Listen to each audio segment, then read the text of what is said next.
Azərbaycanda Rusiya Ukraynaya girməmişdən öncə hansı ki güclü hələ də bilirdik. Yəni Rusiyanın gücü 3 qat, 4 qat bilinirdi, indikindən daha çox bilinirdi.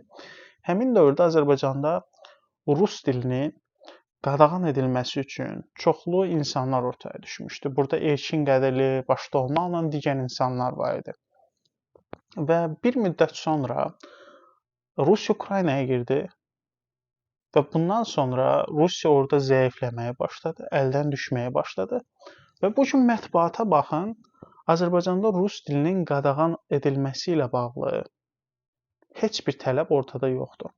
Məntiqlə Ukraynaya girməmişdən öncə, Rusiya Ukraynaya girməmişdən öncə rus dilinin qadağan edilməsini çağırış edənlərin düşünməsi lazım idi ki, Rusiya güclü bir ölkədə hal-hazırda, heç bir münaqişədə yoxdur və bu Azərbaycana müdaxilə ilə nəticələnə bilər, bizim üçün təhlükəlidir.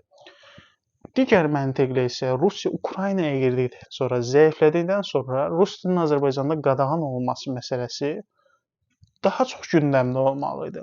Daha çox danışılmalı idi. Çünki Rusiya zəifləyib. Rusiya artıq əvvəlki gücündə deyil və bu bir fürsətdir ki, rus məktəbləri bağlansın.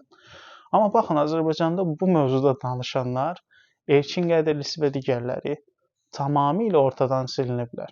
Və sizə deyim ki, bu insanların çoxunun özünün uşaqları rus sektorunda oxuyan uşaqlardır və onların qeyri-səmimi olduğu açıq-aşkar görünür. Məsəl üçün, Natiq Cəfərlinin öz uşağı rus sektorunda oxuyur və bu barədə də heç bir sualı cavablandırmaq istəmir o.